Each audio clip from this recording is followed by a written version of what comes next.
Monday, folks.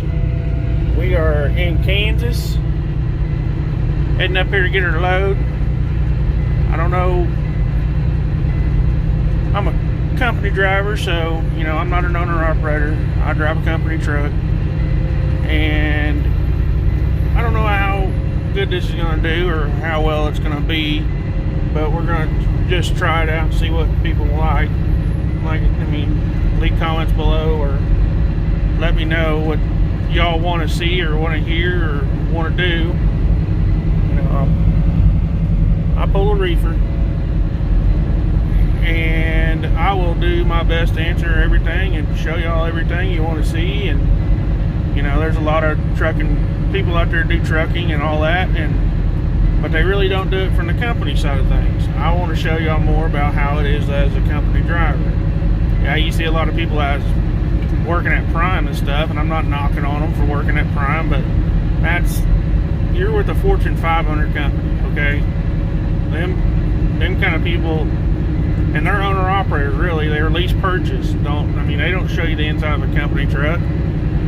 They'll never own that truck. That'll be a Prime truck till the day that truck is sold and whatever. They'll never own a Prime truck. Prime balloon payments are too goddamn big, and if you can pay that into that note of the balloon payment, you might as well, after a year doing lease operator, you might as well save up your money and go out and buy your own truck. I did the whole owner operator thing. I'm not saying I didn't like it, but I did it back when I was fresh off the farm and didn't know my ass from a hole in the ground. And I enjoyed it. I had 3 trucks. I ran oversized from down in Oklahoma, where I live at, up to North Dakota, and I ran oil field equipment up there, and oversized. Everything we hauled was oversized going up, over width, sometimes over length, overweight, whatever. I did good for about a year and a half, and the oil field took a shit, and I didn't know how to do broker. I didn't know how to call about brokering loads and all that, or nothing of that nature, so I just sold my stuff. I broke even, paid off all my stuff. I didn't know anything and didn't get nothing repoed. I just sold everything and broke even. And I went to be a company driver, and I drove company for about 4 years, 4 to 5 years, and I was like, all right, I want to try this whole owner operator thing again. So I got with CRST Malone, and I did pretty good with them. They're a good company if you want to start out. CRST Malone, don't go to the expedite side of things. I don't know nothing about them. I can't talk shit about them. But I know Malone's side. As long as you're running and taking loads and you're being smart about where you're going to run at, because with them, they have dead zones. Basically, you want to stay in the Midwest. And when I say Midwest, you want to go to Chicago, Tennessee. Don't go farther than Tennessee. Don't go out west. Don't go to Colorado. There ain't no loads out of Colorado with them. If you do get one, it's going to be a shit rate, and you ain't going to make no money on it. I did my best. I picked up a load in Oklahoma.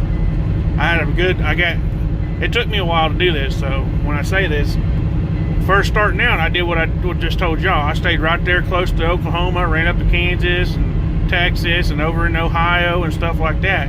But then I got good with this one broker, and that's what it is. Don't. If you say you're going to take a load with them, take the load, deliver it, do your shit. You may end up eating it on the long run because you were stupid about it, but take it and do it. I took this load. They called me up, a broker called me up and said, hey, we got a load down there in Oklahoma City. It's already loaded on a trailer. Can you run it up to Pennsylvania? I said, well, I don't really go that far east because there ain't nothing coming out of there.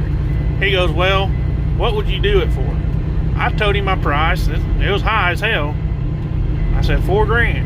Get me to run to Pennsylvania, $4,000, because it's going to cost me at least $1,000 to run out of there to get to a good load. So he goes, okay, do it. It's already preloaded, pre-strapped. So I went over and checked the securement, hooked up to it, got on the way to Pennsylvania. I left my trailer there, so I had to come back to Oklahoma because that's my trailer. And I I got up to Pennsylvania, got offloaded, and I went from, I got there and he called me, he goes, hey, there's a load right there unloading, loading where you're going and going back down to Dallas. I said, okay, what's it pay? He goes, I think he said like $3,500 or maybe $4,500. I don't really remember. I said, all right, cool. It's unloading. As soon as they offloaded, they reloaded me. I brought that load to Dallas, and I picked up a short hop of refrigerator panels out of Gainesville going to Oklahoma City to up there. So I was like, cool, this works out great. I think that short hop load paid like $500 at the time. I ran up to Oklahoma City, dropped it, hooked that, I got unloaded, hooked back up to my trailer, and then I went down and loaded air conditioners down there in Oklahoma City, and started my run. So I went out and did my run, and that broker called me, goes, hey, I see you're near, I was over in Ohio, he goes, hey, I see you're over there. I said, yeah. He goes, when will you be able to get back to Oklahoma City? I said, I'm not coming home for another week or so. He said, okay, call me when you get back. Well, I got hooked up to that broker, and I just ran from Oklahoma City out to PA, unloaded, reloaded, came back to Dallas, I picked up a load of refrigerator panels. If he didn't have another load for me, I'd pick up them and run up to Illinois, Kansas, Missouri. I mean, you get in good with them brokers, and the good thing about CRST Malone is, most people don't realize this, but when they say, okay, the load it will pay you $350 in fuel. Well, how much of that $350 do you want?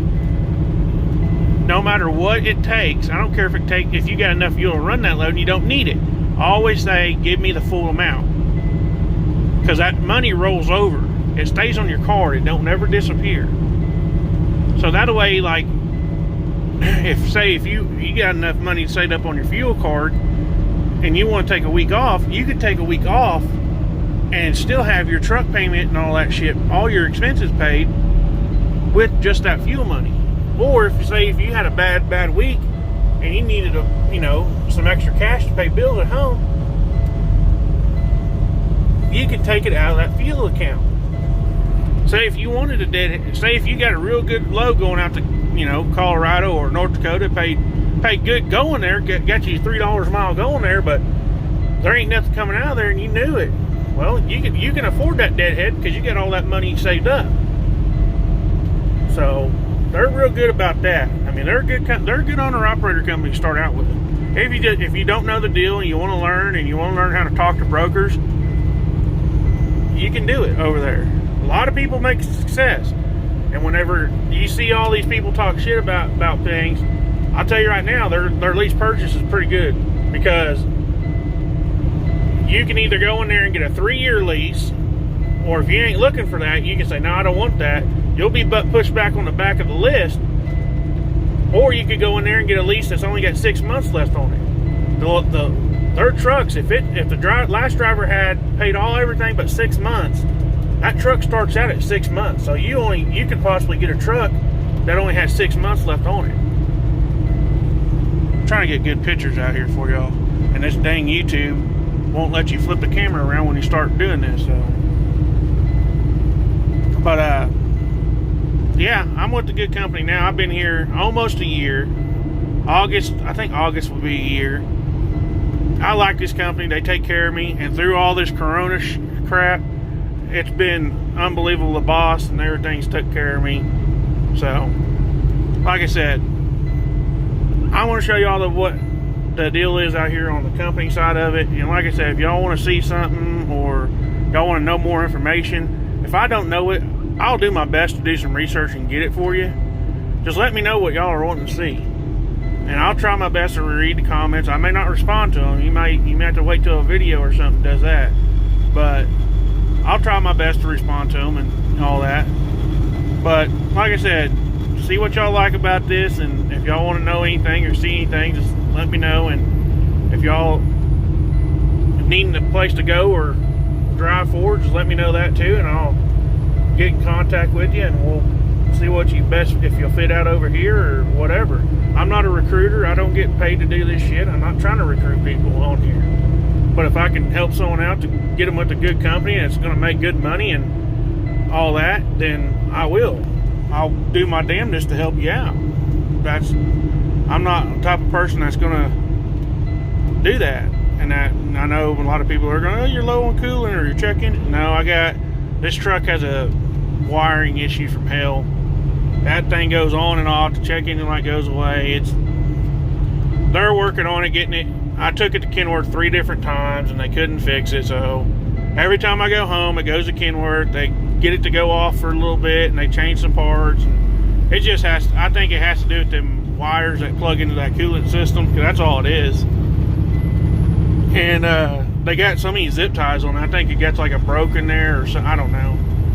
They're gonna have to redo all that shit to get it fixed permanently. But no, like I said, I'm not here to dispatch, or I don't make money off if people come over here, and I'm truthfully honest and not in any way offensive at all. You could tell them you know me and I sent you here, but I'm not gonna,